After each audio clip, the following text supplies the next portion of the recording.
So, Megan Fox is a witch, the crush of every 14-year-old boy from 2005. So, my friend Robbie Starbuck comes out and brings some truth bombs to Megan Fox's obsession with transing her own children. Megan Fox dresses her 3 boys as girls, forces them to wear girl clothing. Noah started wearing dresses when Noah was about 2.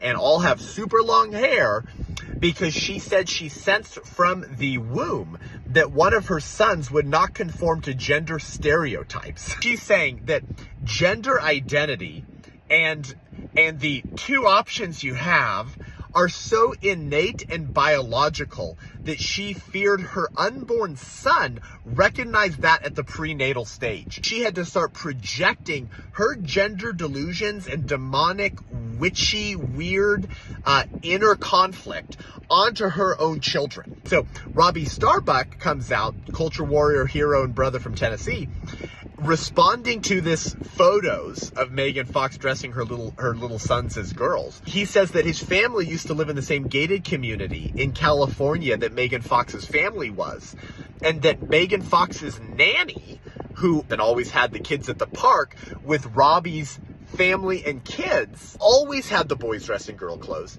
and witnessed Megan Fox's sons having emotional breakdowns and crying, asking their nanny to make Megan Fox stop dressing them as girls and saying that they didn't want to dress as girls. I thought we were supposed to respect people's gender identity and preferences, Megan Fox.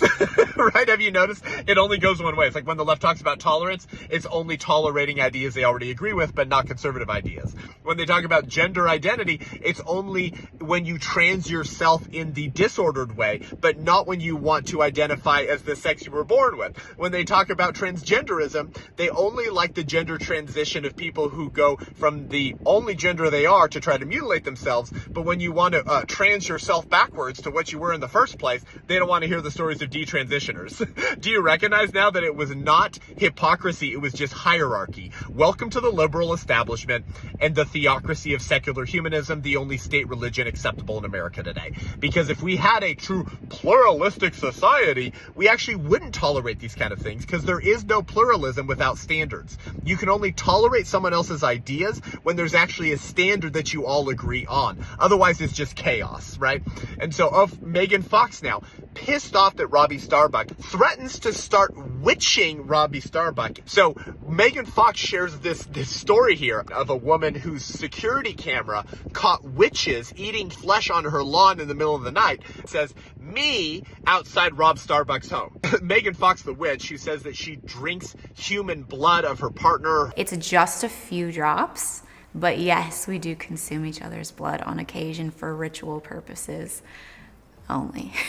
It is used for a reason, and it is controlled where it's like, let's shed a few drops of blood and each drink it. He's much more haphazard and hectic and chaotic, where he's willing to just like cut his chest open with broken glass and be like, take my soul, let me bleed on you.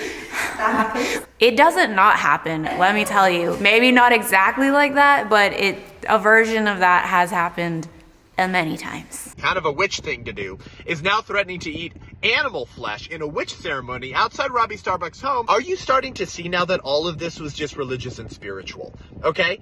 Because we know at an innate level that there are 2 genders.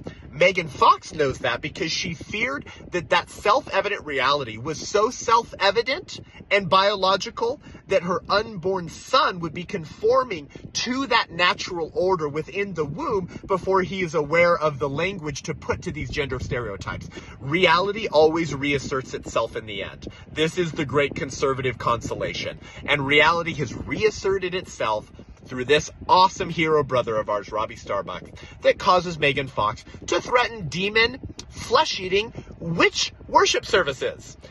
Do you understand now what Cardinal Manning meant when he said all human conflict is ultimately theological?